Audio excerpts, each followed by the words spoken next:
सबसे पहले तो हमें अपने माइंडसेट को चेंज करना होगा। देखिए, हम किसी स्टॉक्स में नहीं, स्टॉक्स के जरिए एक पूरे बिजनेस में अपना पैसा इन्वेस्ट करते हैं। तो हम एक स्टॉक्स को नहीं बल्कि एक बिजनेस को एनालाइज करना सीखेंगे। अब वैसे तो एक बिजनेस को डिटेल में एनालाइज करने में बहुत ज़्यादा टाइम लगता है, लेकिन आज मैं आपको बताऊंगा कि कैसे आप सिर्फ कुछ ही मिनट में एक कंपनी को या फिर किसी भी कंपनी को जो कि स्टॉक मार्केट में लिस्टेड है उसे आसानी से एनालाइज कर लोगे। तो देखिए, हमें एक कंपनी में मेनली इन 4 चीज़ों को ही एनालाइज करना है, जिसमें से चारों ही इंपॉर्टेंट है, लेकिन ये थर्ड नंबर वाला सबसे ज्यादा इंपॉर्टेंट है, तो इसे मिस मत करना। तो डायरेक्ट हम screener.in के वेबसाइट पर आ जाते हैं और यहाँ पर रैंडमली किसी भी कंपनी को सिलेक्ट कर लेते हैं। लेकिन उससे पहले हमें किसी सेक्टर को सिलेक्ट करना होगा। सेक्टर मतलब देखिए, हर कंपनी किसी न किसी सेक्टर से होती है। जैसे अगर कोई कंपनी कार मैन्युफैक्चर करती है, जैसे Tata motor, Maruti Suzuki, Mahindra and Mahindra, तो ये कंपनी हो गई ऑटोमोबाइल सेक्टर से। वैसे ही अगर हम किसी कंपनी के प्रोडक्ट को अपने डेली लाइफ में बाय करके उसे यूज करते हैं, जैसे नेस्ले, ब्रिटानिया इंडस्ट्री, तो ये हो गई FMCG सेक्टर, मतलब फास्ट मूविंग कंज्यूमर गुड्स। तो यहाँ पर अब हम किसी भी सेक्टर को सिलेक्ट कर लेते हैं, या फिर आप गूगल में देख सकते हैं कि कौन सा सेक्टर फ्यूचर में ज्यादा तेजी से ग्रो होने वाला है, और इन सेक्टर की किसी कंपनी को उठाकर उसे एनालाइज कर सकते हैं। तो मैं यहाँ पर FMCG सेक्टर को ही सिलेक्ट करता हूँ, क्योंकि इन सारी कंपनी के बिजनेस को आप लोग आसानी से समझ पाओगे। तो यहाँ पर अब हम जिलेट कंपनी को उठा लेते हैं। अब इस कंपनी में हम इन 4 चीजों को एनालाइज करेंगे। तो सबसे पहले हम इस कंपनी के बिजनेस मॉडल को समझेंगे, क्योंकि देखिए, अगर आपको किसी कंपनी का बिजनेस मॉडल ही समझ नहीं आ रहा है और उसके बावजूद भी अगर आप उस कंपनी में अपना पैसा इन्वेस्ट करते हो, तो वो कोई इन्वेस्टमेंट नहीं, वो एक तरह का स्पेकुलेशन हो जाता है। इसलिए सबसे पहले हम इस कंपनी के बिजनेस को समझेंगे। तो जिलेट का नाम मैक्सिमम लोगों ने सुना ही होगा। इसके बनाए हुए प्रोडक्ट को हम लोग यूज भी करते हैं। इनका मेन बिजनेस है रेजर ब्लेड का। अगर हम स्क्रीनर में यहाँ पर रीड मोर पर क्लिक करते हैं तो हमें इस कंपनी की सारी डिटेल मिल जाएगी।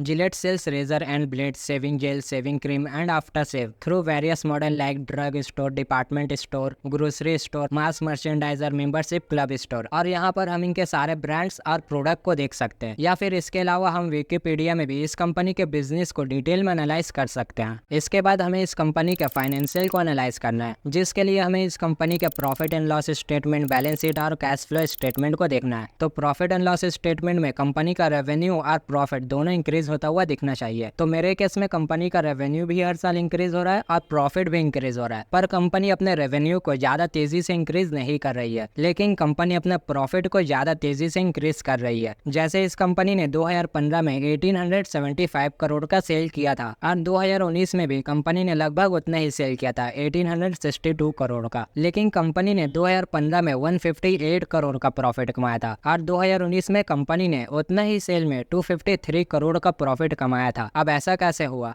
देखिए, एक कंपनी 2 तरीके से अपने प्रॉफिट को इंक्रीज कर सकती है। या तो कंपनी अपने सेल्स को इंक्रीज करके अपने प्रॉफिट को इंक्रीज कर सकती है, या फिर कंपनी अपने एक्सपेंस को डिक्रीज करके अपने प्रॉफिट को इंक्रीज कर सकती है। तो यहाँ पर कंपनी ने अपने एक्सपेंस को डिक्रीज किया है। देखिए, 2015 में कंपनी ने 1684 करोड़ का एक्सपेंस किया था, और 2019 में कंपनी ने 1478 करोड़ का एक्सपेंस किया था, जिसकी वजह से कंपनी ने अपने प्रॉफिट को इंक्रीज किया है। अगर आपको प्रॉफिट एंड लॉस स्टेटमेंट को और डिटेल में एनालाइज करना है, या आपको प्रॉफिट एंड लॉस स्टेटमेंट को एनालाइज करना बिल्कुल भी नहीं आता है, तो आप मेरे इस वीडियो को यहाँ पर क्लिक करके देख सकते हैं। इस 9-10 मिनट की वीडियो में मैंने प्रॉफिट एंड लॉस स्टेटमेंट को पूरे डिटेल में एक्सप्लेन किया है। इसे मैं डिस्क्रिप्शन में भी दे दूंगा, आप लोग देख लेना। ओके, तो अब हम कंपनी के बैलेंस शीट को देखते हैं। तो कंपनी के पास शुरू से ही बोरोविंग 0 रुपए का है, जो कि अच्छी बात है, क्योंकि कंपनी के ऊपर कर्जा कम से कम रहना चाहिए, या ना हो तो ज्यादा अच्छा है। और कंपनी अपने फिक्स एसेट्स को भी इंक्रीज कर रही है, जो कि काफी अच्छा है। तो अब हम इस कंपनी के कैश फ्लो स्टेटमेंट को देखते हैं।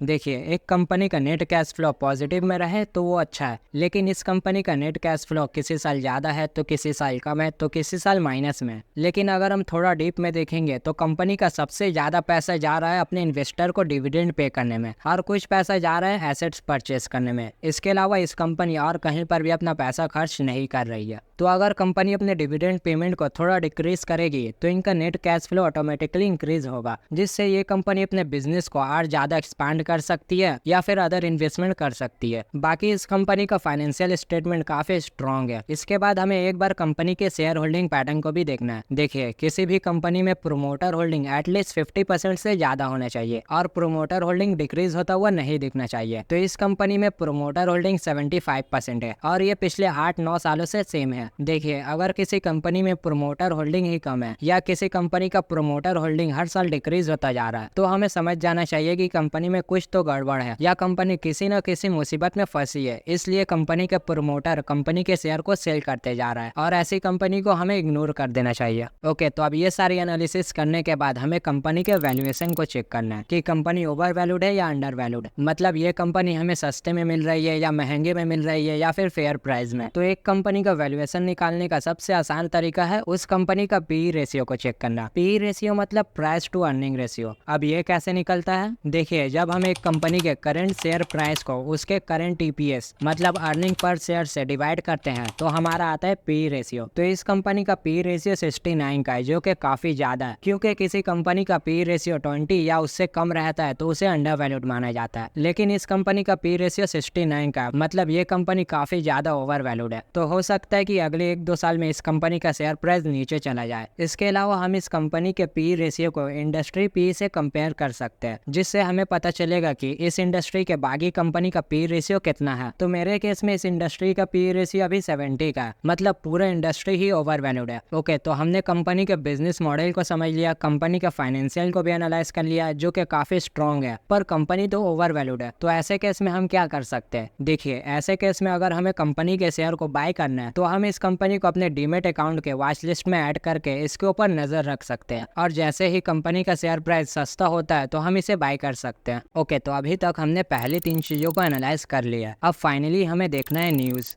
नहीं, वो टीवी पर कोई न्यूज नहीं देखना है, हमें इस कंपनी से रिलेटेड न्यूज़ देखना है। कहीं कंपनी इससे पहले कोई मुसीबत में तो नहीं थी, कंपनी में कोई फ्रॉड तो नहीं हुआ था, कंपनी का नाम मार्केट में खराब तो नहीं है। ये सारी न्यूज़ हम गूगल पर देख सकते हैं। ओके, तो मेरे ख्याल से अगर कोई भी न्यू इन्वेस्टर एक कंपनी को इतना भी एनालाइज कर लेता है तो वो अपना पैसा कभी भी गलत कंपनी में इन्वेस्ट नहीं करेगा, जिससे उसका पैसा लॉस नहीं होगा, क्योंकि मैक्सिमम लोग स्टॉक मार्केट में अपना पैसा लॉस ही करते हैं। तो फाइनली अगर आपको वीडियो अच्छी लगी तो वो लाइक और सब्सक्राइब का बटन दबा दीजिए, क्योंकि आगे भी मैं आपके लिए स्टॉक मार्केट, फाइनेंस और इन्वेस्टिंग से रिलेटेड वीडियो बनाता रहूंगा। तब तक के लिए आप मेरी इस वाली वीडियो को चेक कर सकते हैं जहां मैंने डिफरेंट टाइप्स ऑफ स्टॉक्स को एक्सप्लेन किया है। तो मैं आपसे वहीं मिलता हूँ।